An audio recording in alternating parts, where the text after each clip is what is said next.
You are now listening to Oversaturated, the podcast, hosted by Johnnie and Ralph. Now let's get it.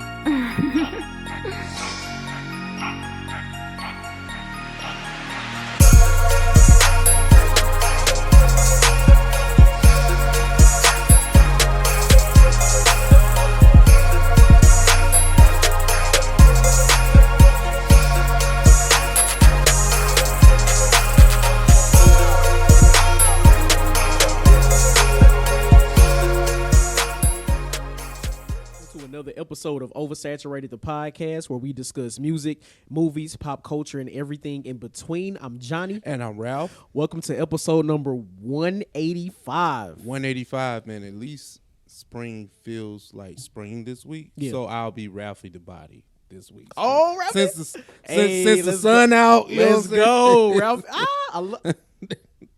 I love it. New listeners, please follow us on all social media. Facebook, just search Oversaturated the podcast. Twitter is Oversat Podcast. Instagram is Oversat the podcast. And our email is oversatpodcast@gmail.com. And please be sure to check out our website, oversatthepod.com. Anything you need to know about OS is there. Yes, sir. And if you want to follow us individually, I am the Mind of Ralph on Instagram and Twitter. On Twitter, I'm JON, 2 underscores, the letter B. On Instagram, I'm JBS_ESL_AAMU. Also, want to shout out WDJYFM 99.1 in Atlanta. ATL. Yeah, man. WDJYFM.com as well. Hype Media Global, the whole team, man. Shout out to OS Gang in Atlanta, man. Yes, sir. Johnny. My guy. My brother. Man. How you doing? Another week, man. I know. Like you said, man, spring is springy again. Yeah, springing. We ain't gonna say sprung because we said sprung. It got cold. It got cold again. It's crazy. Ralph pulled up to the house and I was sitting outside, just chilling. Like, look, I had to get some fresh air, man. Look, it was great. It was cold yesterday. Today it's a little bit warmer. So yeah, just had to enjoy some of that before we got to it. Most definitely. But no, I'm good, man. Yeah, man. No, I'm good, man. I can't complain. It's just another week down, man. Just happy to be here, ready to chop it up. But, I got to get into my bag. Snowfall. Oh, yes. I wanted to talk to you about that. End of an era. 6 seasons has finally concluded. How do you think it ended? I didn't care for it at first because I had to sit and think. It's one of those endings you had to kind of sit and think about. It had to be mellow with you. Because usually in a drug drama series, whereas one focal point, and I'll give you 2 examples, Breaking Bad with Walter White and Power with Ghost. They both died at the end. Yes. So I'm thinking that was going to happen to Franklin. So I'm just waiting until the end of the show. I'm like, all right, when he catching this bullet, when he get pushed off something, you know what I'm saying? When he died, no, he didn't die. He died the slowest death ever because Franklin was so consumed by money and power and all that was taken away from him. So over time, it was taken away from him. And then we finally lost the last thing he had, which was his mother's house. That's when, it's kind of like an unceremonious ending. You know what I'm saying? It's like it walked off. It kind of reminds you of a Western, right? Like not the antagonist, but the protagonist has just been stripped of everything and just like, hey, Saint, come back. It's like, no, it's it. That's it. He's done. It's done. Because he ultimately became the person that he hated the most, which was his father.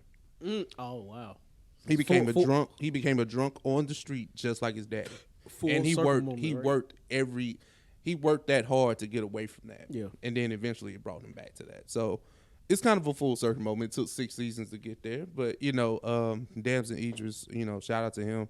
I hope, I know he has great things on the horizon, especially when you have like something like a Snowfall under your belt, which is, a pretty big show to most.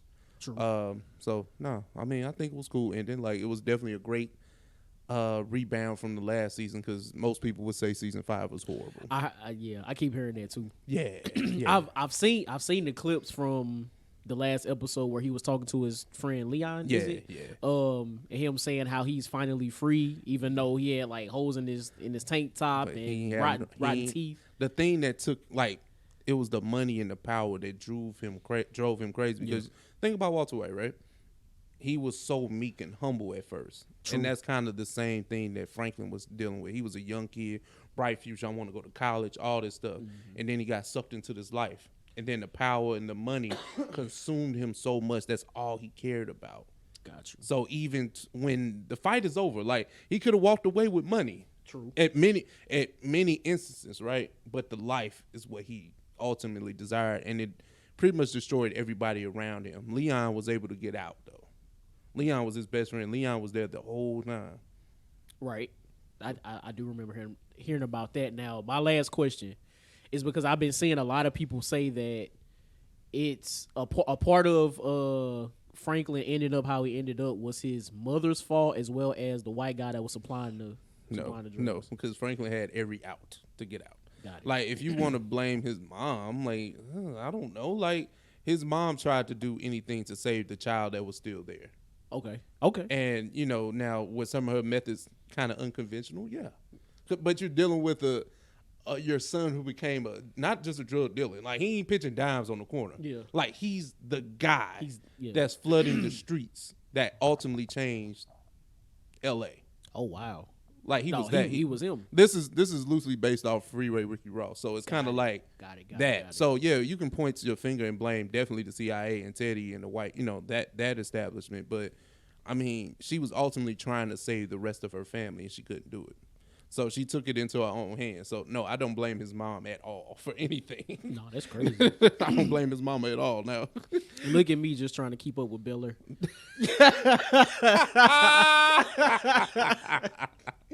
Real talk. No, it sounds like a dope finale though. Like a dope ending to the series. Honestly, it was because the main character didn't die. Now, did he lose himself? Yes. Like he's gone. He's done. But he's free though. He's not dead. Damn. No, that's what's up. Yeah, man. Maybe I actually binge it now. Shout out to rest in peace to John Singleton. They did pay homage to him again because when he first passed, it was he was a young field student in L.A. Getting ready to go, like they were showing him like getting ready to go off to college, and then in the end you see them shooting boys in the hood as they walk by. Yeah. So that's dope. At least they pay homage to John. So rest in peace, John. That's a dope Easter egg. Did you catch that in while watching? Yeah, because like it's clear like they got the little boy that's dressed like Dope Boy. Like that shirt is so iconic. Right. That Raiders hat and all that, the little Ricky jersey, like it's understood. And then Franklin's character was like, "You ain't gonna win no Oscar, nigga." Like it's like messing with him. Like, and I imagine that they got heckled like that back in the day when they were actually shooting the film. Yeah, that's funny though. So shout out to the show, man. No, that's dope, man. Like I said, I'm just trying to keep up with Bel Air. That's crazy. Hey, Bel Air good too. No, man. it is. I wonder if that was this most recent episode. Was that the finale? I hope it wasn't. I think they got one more. Okay. I think it's one more. Okay. Cause I'm like, damn. Of course, Will confided in what's my man over Zenith. Yeah. I can't think his name. Doc. But Doc. Of course, he confided in him and told him about how he got out there. I don't like about this, and I mean it's kind of parallel to the show, but Will is so perfect. Like everybody confides in Will. Everybody listens to Will. Everybody it's like Will gets anybody to talk to him. Like I was like, what is this? I think for everybody in that ecosystem, Will is like the unbiased ear. Like he has no stake in anything really that's going on with it. Look, that's me trying to make it make sense. I don't know. I'm just saying. Like this nigga's like he get everybody to tell him his problems and stuff. Like, hey man, this is just. Hey man, I don't know. I listen, good show though. Don't get me wrong. Like it can get annoying a little bit. That's all I'm saying. You think Hillary wild for nope for using Old Boy? Nope. Really? Oh, for using them, yeah. But the aftermath of that ain't on her. Really? I don't blame her. Okay. Well, we'll talk about the season more once the finale hits. Yeah. Because it's lit. It's lit, man. Yes, sir. But let's get to off it. the dome. Off the dome. I got one for you. Let's do it. In social media debates, you often hear the term heavy lifting when it comes to certain songs, right? Yes. Heavy lifting of somebody pretty much doing the heavy lifting when it comes to a verse, hook, or a bridge. Okay. So what do you define, like, give me an example of that. Like, who do you think did heavy lifting on the song that was like, aight, and then the verse, the hook, or the bridge put it over the top for you? or save the song from being trash. It ain't got to be over the top. You know what I'm saying? That's a good question. You know what? As you were asking that, I kind of knew where you were going. And you want to know the first song that popped in my mind? What's that? Monster. Really? Okay. Yeah. Of course, Nicki Minaj's verse is like the verse that everybody applauds and all that. Which I mean, I get it, and I have my thoughts on that, but we'll save that for another day. But like Jay-Z and Kanye's verses was just okay. Like you know, not bad, not terrible, not trash. They was just okay. If Nicki Minaj wasn't on that song, I don't think that song is as big as what it was. I agree. So I think Nicki Minaj, like, and this, I think that was even before her first album came out. Like, you know, she was on that run. It was a play. Yeah. So she definitely carried Monster. Oh, heavy lifting. Yeah. Exactly the definition of it. Mine is not as grandiose of a song, but White Girl by USDA, pretty much Jeezy's group at the time. 07, I keep that white girl, Christina Aguilera. Oh yeah, I'm damn.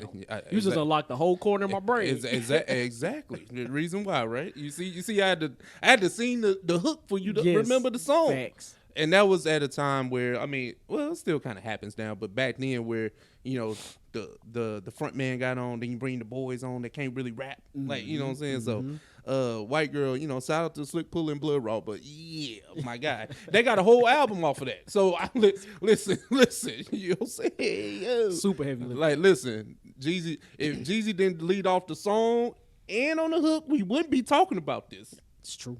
No, that's fact. And then they had I want to say DJ Toomp produced the song. So, we got magic, right? Yeah. DJ Toomp in the 06, 07, 08 era, woo, undefeated going right now. Crazy. I'm going crazy with the production. You got Jeezy on the hook and kicking off the song. Listen, it don't really matter what verse 2 and 3 sound like. And I think that's why we're here. It's true. But shout out to Slick P and Blood Raw. No, that's great. Shout out to y'all. That's a fire question. I'll mess with that. All right, so for my off the dome, right? So this past week, I've been kind of in my rock bag. Okay. Like stepping away from hip hop and R&B just for a little bit, because you got to do that. But it got me to thinking, right? So on your personal top 50 songs of all time list, this is your personal list.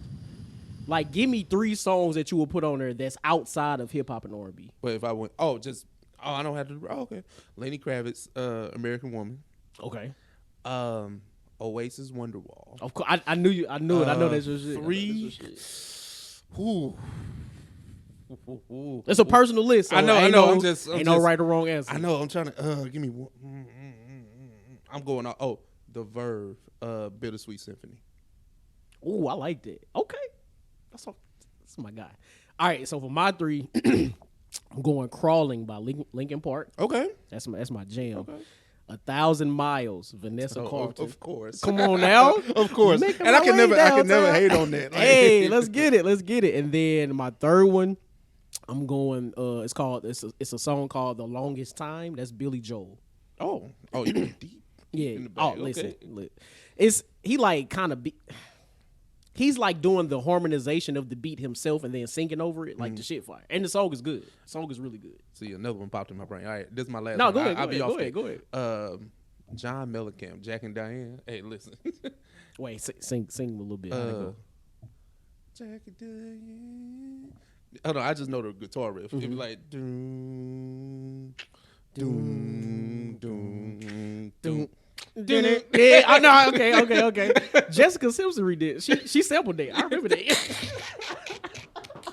No, real goddamn talk. John Mellencamp, my boy. No, that's fire. That's a fire guitar riff. It's like if you trying to get, like, if I'm trying to get, like, you can't even do the Blue Eye Soul. Like, shout out to rest in peace Bobby Caldwell. Facts. But you know what I'm saying? Like, those are cheat codes. Average white band cheat codes, right? True. No, get into some shit that's really for them. That's really over there. You know what? Get into some shit that's really over there for them. You know what? I'm gonna give a 4 for 2 just because. Red Hot Chili Peppers, Californication. Oh yeah, that was lit. That's my I ain't gonna hold you. That I remember that video, watching that shit on TRL. Like, that was one of them. Yeah. No, that's crazy. All right, people, that was off the dome, man. What people do you consider heavy lifting carry a song? Yep. And then what 3 songs would you put on your personal top 50 songs list that's not hip hop and R&B? Let us know. Hey man, OS gang, what's happening, family and kin folk. We here. We got a few topics here on the OS news docket. Let's start here first. The continuing fall from grace. Free fall. For the beloved Jonathan Majors. I don't think he beloved no more. We thought he was. Right. but he has been pulled from projects. His actual management company has dropped him as a client as well. Johnny, what can you take away from this? I haven't seen anybody fall off this fast and hard since the baby. Jesus. We was just talking, was it last week? We was talking about him maybe or may not being kicked out of Marvel. Yeah. Now Disney and Marvel it seems like are the only people who haven't said anything about him yet. They hold on. But like his PR team, his talent agency, he's been linked to like a biopic with he was supposed to play Otis Redding, if I'm not mistaken. Like everything has dropped this man. Everything. And it's crazy. Well, and the thing is, right, before at first I was putting on the cape, right? But now as details have come out, it's not looking too good. Oh no, it's looking real nasty. It's looking none of this really any of the evidence presented really is not negating. Really proving his innocence. It's really just showing, like, trying to diminish the character of the victim. Like, you know what I'm saying? Yeah. Like, you know, you're trying to make the victim look crazy. Right. And when we start getting into that bag, it start getting nasty. And it's that's crazy. It's like every day or every few days, it's more details coming out right and now. It don't look good. Man, what? Now they're talking about the young lady who he allegedly assaulted, right? Went out to a club after the alleged assault. Listen. So she was out kicking it, so they trying to make it seem as if nothing really happened and she was okay. Yeah, but listen, that don't sound like he didn't do it. That's what? That's the thing. Shit. Look, those text messages that his lawyers put out, or to me, are the nail in the coffin, because it seemed as if, from what she was saying, that she was trying to cover for him. Like, oh, I promise I'm not going to press charges, and I told them that I wasn't really hurt and all this kind of stuff. And I'm just okay. And my okay, he's been dropped from his PR team and talent agency or whatever that situation was. He's been pulled from projects that were pretty much gift wrapped for him, like the Otis Redding biopic, like you mentioned. The estate of Otis Redding was actually in on it. They was like, oh, okay, but now. Let's push that backtrack real quick. Let's backtrack on that. Like, he's still poised to play Dennis Rodman in that biopic, so that's still a go. Marvel and Disney have not cut ties just yet. They haven't said a thing, but I think it was something else that he was like, getting ready to do. They was like, nah. So I don't. You know what's crazy? Your PR team is supposed to get you through this type of stuff. They dropped him. Like, that's crazy. That shows that either you real wild, like, it's really like, it's like, how bad is it? It's, you know what? Because to me it seems as if and this is a big if this is something he's done in the past. Yeah. It looks like they knew about his past transgressions, and now that their shit is in public, it's like they can't even rectify. And that's always been my problem with this whole situation, right? I'm not saying that I'm not going to blame her, and I'm not going to blame the the judicial system. I'm not blaming that. I'm blaming like Hollywood and entertainment people. Like, if you knew this and this information was readily available to you, and you still gave him a push, that's on y'all too. That's the problem I have with it. I'm not sitting here defending him. I'm not sitting here being victim blaming. I'm not doing either one of those. I'm just sitting here looking at it like, well, damn, if y'all knew this, or if this was like public record, and I'm pretty sure y'all vet producers and directors and hell, hair girls, makeup people more than this. Kind of shit, yeah, but when it comes to the person in front of the camera, you don't do that shit. But think about how often stuff like this actually happens. Not even with just black people. I mean, in general.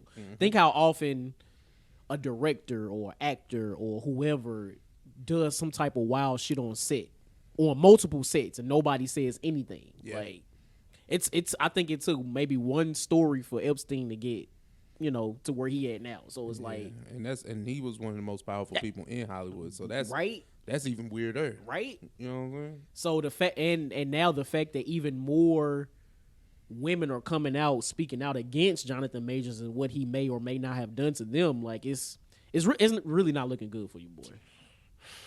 It's not, and that's insane because at the top of the year we was like, oh, Jonathan Majors, he gonna be in like 3 movies this year, and like he gonna be Kang in 25 and 26. It made me want to walk back every Jonathan Majors take I've ever said. I mean, but then again, I ain't know. I mean, right? I mean, how could we have known, right? Damn. I know. I guess because he could act well, he was like, oh, fuck this shit. That's what they did too. No, for real. And they knew. That's the crazy part. They knew, and they was like, well, yeah, he can act, so it's fine. Right. Nah. But thank you. Speaking of not looking good for another black person, right? Let's talk about this. Marques Houston has been on a string of recent interviews, and in his latest interview, he stated that women his age come with too many problems and children. Now, I'm paraphrasing said quote. You can go look this up. He said it, though. And it was to double down on recent controversy of him and his 19-year-old wife. Just for context, Marques Houston is 41. Johnny, what do you have for this? I literally have, like, I do not know where to start with this. Okay. Like, I've been seeing clips the last, I feel like, few weeks of Marques Houston on various platforms talking about him and talking about how he met his wife, basically. Yeah. But getting more details and knowing that she is damn near 20 years younger than him, if not more, which means I remember him saying he met her like through a mutual friend or something when she was 17. First of all, what mutual friend you got introduced you to 17-year-olds? It's not somebody's daughter. That's crazy in itself, right? So the fact that you met her when she was 17, when she was 18, you was like, all right, well, let me try to go talk to her, which means you was looking at her like that when you met her. It's weird to me. It's weird to me. And I feel like we had this conversation. This might have been off mic. Might have been. But, like, I don't even want to really look at anybody under 30 for real. Like, I can't. Because the mindset is different, right? Yeah, completely different. So, it's weird. It's weird. I don't get it. One thing about Hollywood, you often come into contact with older men that like younger women. My guy Jay-Z, I'm gonna put that out there, right? Diddy, Russell Simmons, who else? You can name them. I'm just using black people for right now, but it's like it depends. Shit, R. Kelly, right? I wanted to say it, but I ain't say it. But the thing is, you don't want to. It depends on how much you like this person. If you choose to look past transgressions. The other thing, do you think there's a double standard here? Oh, absolutely. Because if the roles were reversed, if the young lady was 41 and Marques Houston was 18, 19. Let's use Larsa Pippen and Marcus Jordan. Perfect example. Because people still think it's nasty, but it's more accepted. And it's more accepted. And the reason I think there's not a lot of blowback, for one, I mean, Larsa Pippen runs her mouth too much. That's one, from what I've seen. Okay. Like, she's the one that keeps talking about it. We don't hear it from Marcus. We hear it from her. Okay. So that's one, right? And then Marcus is grown. Now, you can still groom a very, a 27, 28-year-old. That's very possible when you're older. Right. But it's not frowned upon that much when you go get somebody's child. Yeah.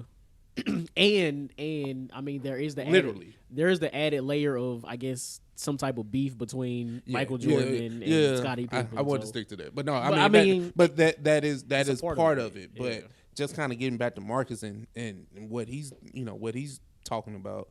I mean, he's a child star, and he said that he's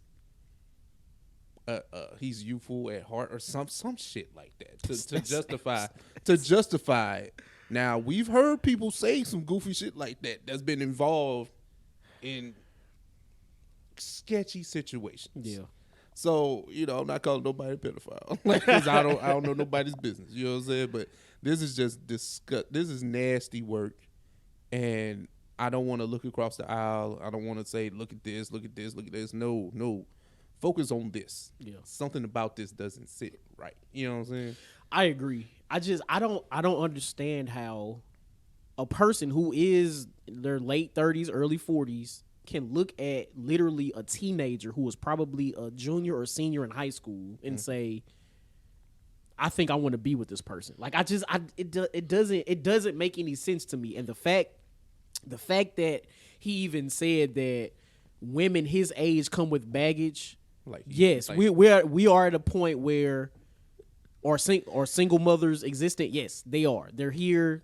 It happens. Like, there's nothing we can do about that. Like, you know what's so funny about that statement, right? And I'm not laughing at the idea of dating a single woman, right? But us as men, our misogyny allows us to believe that they have problems and we don't. Like, you know what I'm saying? Like all the niggas they done been through, like, yeah, you're rightfully jaded. As if we don't go through women and we don't get jaded as well. Talk about it. Like, so that's where they should be jumping out. Like, so you rather go get a young woman so you can mold and groom. That's what it is. It's like you can't even get away from saying it. And you know what that statement sounds like? What? If a regular civilian person like said that women our age come with baggage, you know what that sounds like? Do you know what that sounds like? It sounds like you don't get no pussy, my boy. That's what it sounds. That's what it sounds like. And this is the thing: these are people that got access. Like, you know how much ass Marques Houston can get. Of course, absolutely. Him being a front probably man not no more. Right, well, married man, but just you being one of the front men of one of the underrated boy groups of all time, right? And you stayed in a box where, like, you're king of the black, like, you're king of the ghetto. Like, Batman means a lot of things in certain area codes, certain zip codes, right? This is true. You got that. But somehow, that ain't enough. It ain't enough.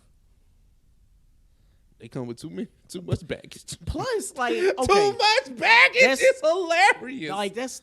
I'm sorry. That's just it's hilarious because it's disgusting. Like, you know how you laugh at something because it sounds so crazy. Mm-hmm. That's what I'm doing. And see, this also it just puts into perspective even more now. Like, because I try to understand and push for the fact that celebrities are human. Yeah. But this proves my point. This motherfucker is human. Like, this is a regular motherfucker up the street that you just randomly meet, and he talking about how he can't get women. It's the same shit. Stick, like this. We talked about this off mic. I don't think I ever said this on mic. These niggas will disappoint you every time. Just go listen to IMX music. Go listen to Immature stuff. Go listen to Marques Houston solo stuff. But when he starts talking, they will disappoint you every time. Leave it on the diamond. Leave it on the field. Leave it in the booth. Like, they will disappoint you. My man Harvey Dent said it best: "You die a hero, or live long enough to see yourself become a villain." And this man is definitely in his villain arc now, at least with the community. That's a fact. That's insane. Speaking of a villain in the African American community, Justin Timberlake is slated to work on a new project. Johnny. He is a villain, right? Yeah, he's on his villain arc. Thank you. Especially after going into the woods. Listen. And now he trying to come back out there. Listen. Go on, turn into it. Go. All right, man, look. Too many times in the past 30-ish years that we have allowed non-black people to teeter in and out of both hip-hop and R&B. Ooh. Justin Timberlake has been probably at the forefront of that. Oh, yeah. Right? Yeah. Oh, yeah. Listen, I was Future Sex Love sounding with the best of them. 2020 Experience, man. Mirrors, all of it. Fire. Still fire, right? Man, what? Senorita, talk about it. But eventually, they all go back to their roots. You saw what happened with Miley Cyrus. You see that shit. Yeah. They go back to their roots. My man's was in his lumberjack flannel joint swinging axes in the woods. Yeah. He did that. We synced it. We saw it. We saw that. That shit wasn't working. My man's can't go camping. He don't want to camp. Man, look.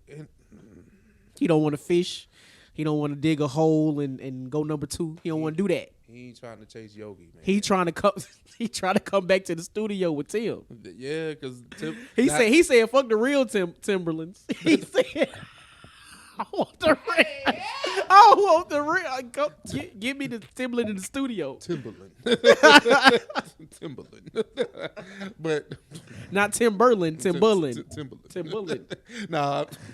God damn it. All right. Yes. Justin Timberlake has been allowed to teeter in and out of hip hop and R&B for the past 20 years.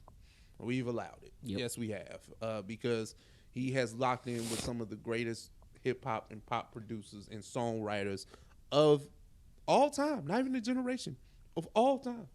You get Michael Jackson leftovers for your first album. That's crazy. And it gets pushed. You get Pharrell and Timberland to produce. You get people like Brian McKnight, Justin Fauntleroy to write songs for you. It's insane. Listen, man, I don't know what else to say. And now he's spinning the block on this because that shit didn't work over there. It didn't. Now this is me calling out my hypocrisy. Mm-hmm. I will listen when this album comes out. What? Absolutely. I just wanted. I never said I wouldn't. I'm just saying. I'm just speaking facts here. Because this is the thing about Justin, right? He makes the music that our artists should be making. It's like y'all willingly give him all the heat. That's crazy, ain't it? Like willingly. Like now, granted, Michael Jackson in 01, 02, he probably didn't want that shit. And it turned out to be great for another somebody. Yeah. That's cool, right? Yeah. But everything after that, we gotta question somebody for this. Jesus Christ. Chris, Usher, why? Like why? Hey man, I don't know. I bet you this shit fire though. Hey, listen. And Tim said he's back to making fun music. I was like, okay, fun. You know what? That's he said he's going back to Future Sex Love Sounds. I was like, you know what that's code for? Oh yeah. Fun. Y'all go like these horns and these drum patterns, Negroes. Now, it will be funny. It will be interesting to see if he's able, and pause if applicable, but if he can still move like he did, like during the 2020 Experience era and Future Sex Love Sounds. This is the thing, right? Because he is about 40 something. Yeah. We saw how he was moving last time we seen him perform. You know, the beat your feet shit. Hey yo, like you know. Yeah, get that up out of here. So that was Man in the Woods, Justin. So listen. I hope he practicing right now. Hey, listen, you got to order them joints up, but I don't think. I think I was about to say my boy. He ain't my boy. You fell out from being my boy. You got a lot to do, my guy. And he might be on some ballads. He might get deep into the. He might come out sounding like a vibe, man. I don't know. That's funny. I hope not. But look, man. Justin Timberlake has been a very, very interesting character to follow. Like throughout his career, seeing the evolution, going from boy band to solo artist to I don't know what kind of artist in the woods. I don't know. But then to see him come back, so I guess the questions going forward is can he still make a hit? Can he still make a hit? The hit I think will be there. Will it be a good body of work? It remains to be debatable. seen. Yeah, it remains to be seen. Listen, I never said I wasn't gonna listen to it. I was just saying, the transitions of what's really happened in his career. So, yeah, whenever it does come out, they talking about it. And that shit probably won't be out till next year. Remember what Silk Sonic shit did? Let's not get started. Let's not even start talking about Silk. Who? Yeah, exactly. Now let's talk about this, man. We got a legend that pretty much manifested that he wants the Super Bowl halftime show. Usher Raymond IV had a recent interview, I think with Entertainment Weekly. I could be wrong on that, stating that he wants the Super Bowl halftime show. Johnny, what do you have for that? First of all, I'm not mad. I'm never mad at an Usher show. Period. Especially halftime show. I watched him at Dreamville Fest. Fire performance. Of course, he got his residency in Vegas, so clearly he's in performance shape. Yeah, he outside. He doing his thing. So I'm not mad at it. Will they actually tap him to do it? I don't really know. Haven't we had a person of color halftime show like the last 4 or 5 years? I can't think of. Ever since not that first J, not the first one that Rock Nation did, but it was like Shakira. It was one of somebody else. I mean, outside of Dre and the hip hop medley. Yeah. And then last year we had Reed. It was Rihanna. Before that, it was Dre. Dr. Dre and them. Why I want to say for whatever reason I want to say Bruno Mars, but that was No, that was Bruno. That was pre. That was like 16. Yeah, that was before then. Because it was like Bruno, Coldplay, Beyonce. Beyonce had it for one time by herself. And then it went like super white. Like it went white. You know what I'm saying? So I don't know. Do you think they would actually like allow him to perform? Like not saying they wouldn't because clearly it's Usher, but the fact that we've had 2 blackity black back to back. Man, halftime shows. White people love Usher too. Like that's the crazy thing about it. Like, but I don't listen. Usher should have been had it. I think it's long overdue. Actually, Usher should have actually done the Atlanta show, but I'm off that. Yeah, that would have been great. And the fact that he even has to say it out loud is kind of crazy to me. Mm-hmm. Like Usher's a generational talent. True. Like you worried about like he can do that for 15 minutes. Easily, right? Easily on a world stage. It's like I don't know what it is. You know what I'm saying? Because Justin Timberlake did it before. I think didn't he do a solo halftime show or he was the headliner? Like he was one of them. Because that's what the Man of the Wood stuff. I was about to say that might have been that was the Man of the Wood shit. Yeah, 2018. See, Justin Timberlake and the Tennessee Kids. See. So okay, so I right, it wasn't. I pulled it up right. So last year was Rihanna. Year before it was Dr. Dre and them. Mm-hmm. Before that it was The Weeknd. That's the one I was thinking about. Okay. The year before that was Shakira, Jennifer Lopez, Bad Bunny, Emmy Muniz. I don't know. Okay. Before that, Maroon 5, Travis Scott, Big Boy. Okay. Then it was Justin Timberlake. See, and they was upset with that because that was the Atlanta Super Bowl I think with Travis Scott, Big Boy, and Maroon 5, right? I believe so. Yeah. That should have been Usher's. Or Atlanta Hip Hop Medley. True. One or the other. Well, yeah, they weren't doing it. They were doing it back then. They weren't gonna do that then. But my point is that Usher shouldn't have to fight this hard to get it. He shouldn't. That's real. I feel that. He shouldn't have to say it out loud. I think it should be understood. Like, I mean, you got one of the most successful Vegas residencies ever. Mm-hmm. You got celebs pulling up to see you on fight weekend too. Man, what? They making a weekend out of that. So they went to go see him, then went to the fight. So stop playing.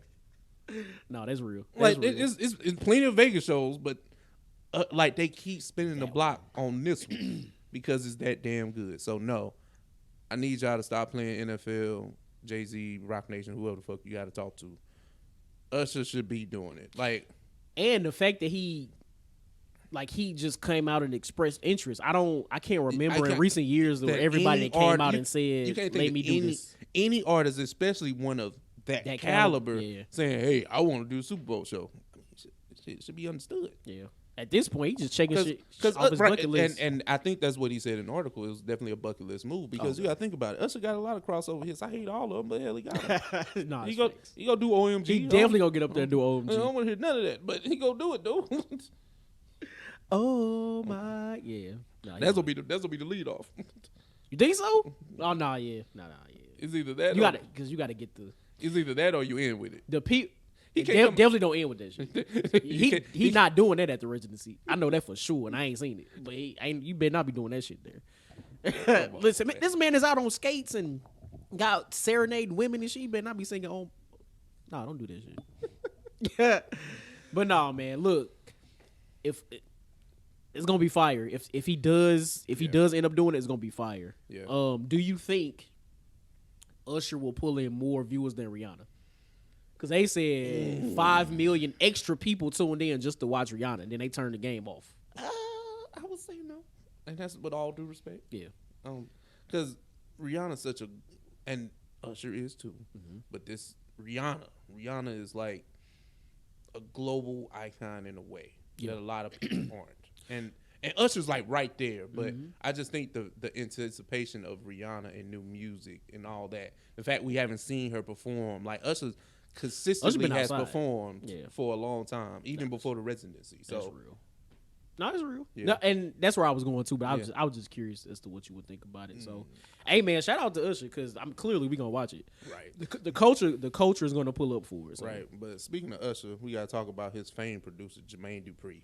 He's announced a So Def reunion festival. Yes. 30th reunion festival going down in Atlanta sometime in late fall. Johnny, what do you have for that? Another damn festival that sound like it's gonna be fire. Yeah. Look, hey man, I know at the South for sure. Like they understand and recognize the genius that is Jermaine Dupri. Outside of the South, like y'all got to get it together because I've seen a few debates on Jermaine Dupri is never really mentioned when they mention like the Diddy's or the Dr. Dre's or anybody like that. So maybe this will show him. Maybe this will show him. Well, you know what? You don't remember the 25th anniversary show? He had Mariah come through. He had Usher come through. He had Jay-Z come through. Vaguely. It was in a ball. It was in like Atlanta ballroom somewhere. It was like, let's say it wasn't even at Phillips Arena or anything big. It might have been like a 2,000-3,000 seater place. Yeah. So you got all these people in there for one night only to celebrate So Def. So for you to celebrate it 5 years later, across the weekend, I'm pretty sure you're gonna try and pull the same, tricks and get, Usher, Mariah, Jay, whoever can come out. Of course. Former acts, the Franchise Boys, Bone Crusher, obviously Bow Wow, Jagged Edge, all these people that were when she have her baby. Yeah, salute to the brat. Yeah. But it's just I don't know. I guess because I just saw the show 5 years ago and it was streamed. Oh, what? See, how I missed that? I don't know how I missed it. It was streamed. It's like you can go look it up now.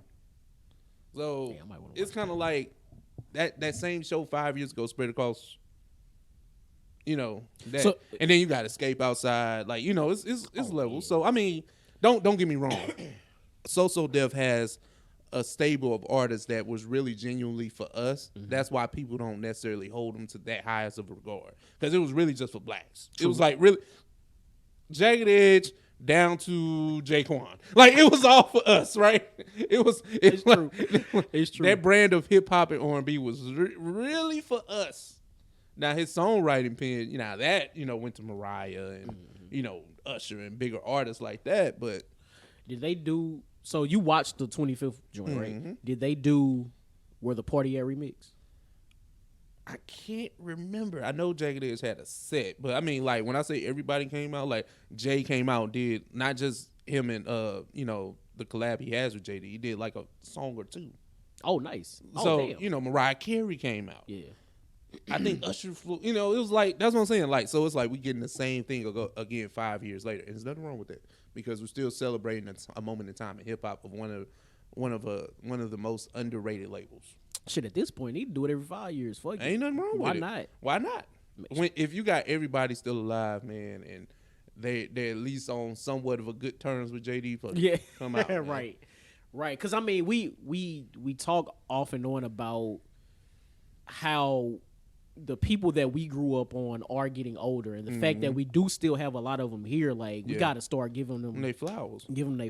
And a lot of these people, personally, I haven't seen live, so it's like, damn, I need to try to. JD collab with a lot of people, so it won't just be like so there. You might get like a T.I. to fall through a Killer Mike, like you might just get. He just put out some shit with Currency, so Currency might show up. Like you never know.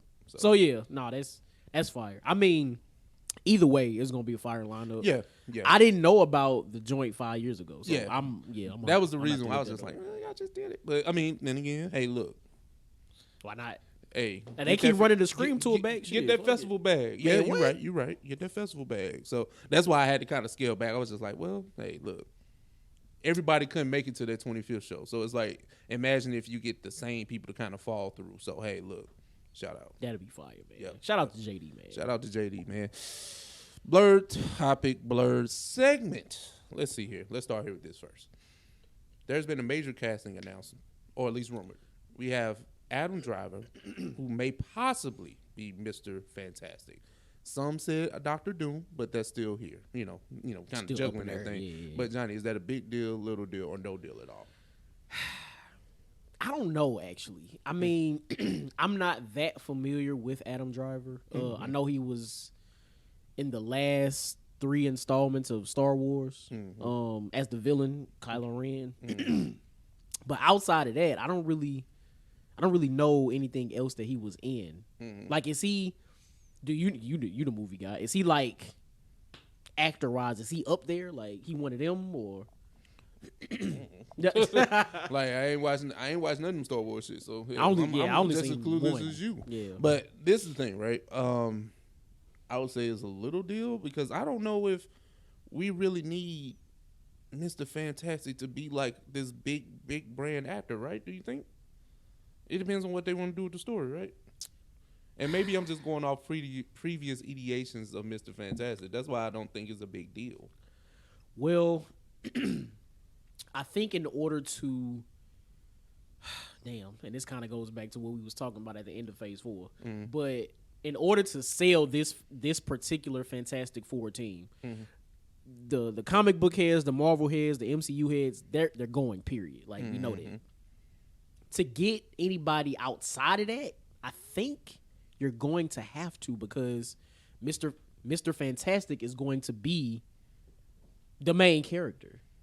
So this is going to be the person who the people are going to see for real outside of the MCU heads. So if Mr. Fantastic isn't going to be the big actor name, then which one is it? Can't be the Thing, because he's going to be in CGI or makeup. Yeah. So I mean, I don't know. I don't know. I don't know. Like I think even when they tried the reboot thing, right? We didn't care who that was then, right? Nobody cared about that shit then. No, talking about before what you saw the film was. I don't think nobody cared about that. Oh, my bad. I'm thinking you were talking about the Michael B. Jordan Fantastic Four. That's what I'm talking about. I don't think nobody cared about the casting. I don't think that was like a big thing. Like, oh, this actor's playing, Mr. Fantastic. I think the reason is nobody cared about the movie. Nobody cared about even when it was announced and before the backlash, right? Because sometimes that can jade what you think about the film anyway. That's true. Anticipation wise. No, that's because this is the moment we're at now, anticipation wise. True, but I think the difference is we know for sure that this version of the Fantastic Four is in the MCU, which I think brings a heightened warning. No, that's fair. That's fair. That particular, that was just a one-off joint. I think even if the shit would have been quote unquote perfect, I think people still would have hated on it. Now, a lot of people didn't like it. I thought it was good, but a lot of people didn't care for that Fantastic Four movie. But I think it was gonna get hate regardless, because of the darker tone. Well, let me ask you this: do you think they had to recast him, even though we got John Krasinski as the multiverse version? No, I think they still should have used them. I think they should have. Look, before all the nastiness allegations, Jonathan Majors, it was a million of Jonathan Majors in that post-credit scene in different makeup, CGI. So why not? It's the multiverse. We've been teasing multiverse shit since the beginning of Phase 4. So why not? I thought John Krasinski. I thought he was a decent Mr. Fantastic, or Reed Richards, because they never said Mr. Fantastic. Yeah. Well, in the few lines that he had. Well, maybe they want to like give the people, whoever, right, a brand new start. Even though this was just like a cameo, like blah. You see how this is? Because like you got Patrick Stewart rolling, rolling his ass in there. But it's just like, what I'm saying, like we know that ideation of Professor X is OV though. Yeah. Oh yeah. So it's kind of like maybe we gave y'all something that y'all fan casted, but for real, nah, we going this way. Yeah. I mean, look, and we still don't know exactly what role he's playing. So people are saying Reed Richards, which, I mean, I'm not here or there. Like it doesn't really matter. So it sounds like it's no deal at all for real. Kinda. I mean, shit, because. Regardless, I'm going to see it. I don't care who playing it. So, shit, for real. But I mean, shout out to Adam Driver, man. Yeah, I don't know. I guess, man. Last topic here. Anthony Mackie had a recent interview. Tupac, 3 Pac, 4 Pac, Sam Wilson, aka Falcon, or the new Captain America, whatever you want to say. I think Johnny's pulling up that clip now. Let me pull up this clip real quick. 7 Marvel movies now. Every producer, every director, every stunt person, every costume designer, every PA has been white. But then when you do Black Panther, you have a black director, black producer, you have a black costume designer, you have a black stunt choreographer, you have a black, and I'm like, that's more racist than anything else. Because if you only can hire the black people for the black movie, are you saying they're not good enough when you have a mostly white cast? Interesting. Very, very interesting. I don't know where to start here. I think I understand what Anthony Mackie is saying. Mm-hmm. Does that mean is it more racist for them to hire black people only on the black movies? What do you think? That's a very fair point. And he's talking from, the employee standpoint. Like, he's been in multiple films. True. So he's seen how things have changed, how they pull these things in. But it's really Marvel and DC being very trying to be inclusionary of certain demographics when it comes to certain stories being told. Because if you look at Shang-Chi, it had an Asian director. Oh, damn. If you look at, let's go across the aisle and look at DC. Patty Jenkins directed Wonder Woman. Yeah. But I can see how you can call out the bullshit, though, right? Mm-hmm. They would never use, who's my guy that directed Black Panther? Oh, Ryan Coogler? Ryan Coogler. Why Ryan Coogler can't direct the Avengers film? They leave that to the Russos, or they leave that to somebody bigger, right? Well, so yes, the answer to your question is yes. Mm-hmm. Now, if I recall, and this is clearly a rumor because Kang Dynasty is not coming out to 25, but I heard that Ryan Coogler was on the list of directors that Marvel has to direct the movie. That's what's up. Now, will he do it? I don't know, but he's one of the people that they have in mind. But it's deeper than just the directors, right? Because like on Black Panther, Ruth Carter, who won the Oscars for costume design. Yeah. I'm pretty sure she can do more costumes than just the African ones. True. Facts. I'm just saying. That's facts. I'm just saying. But and you would think after 2 Oscars, you would tell her, "Hey, come over here. Yeah, we need that Oscar magic over here too." But listen, I get the vantage point. He said black producers, black PAs, black everything for this black film. Mm-hmm. But when it comes to, let's say, Ant-Man or whatever property that may have a white lead, you may not have so much inclusion behind the scenes. I don't know if I can call it racist, but it's a weird practice. It is. Yeah. It's a weird practice, but it's just. Do you think that we as black or Africans know how to, or African Americans or Africans or whoever of a darker hue know how to tell a story behind the scenes and in front of the camera for a Black Panther? Yeah. Okay. Better than anybody else. Oh. Well, are we able to pull all of our resources together without the white people that he's saying that are in these positions in any other film? Clearly, it's yes. The answer is yes. Absolutely. Because it's been proven. The track record as far as the quality of film and the box office success. True. So yes, it's been able to do that. But it's just why does it, when it comes to other stories, isn't that inclusion, allowed in these other spaces?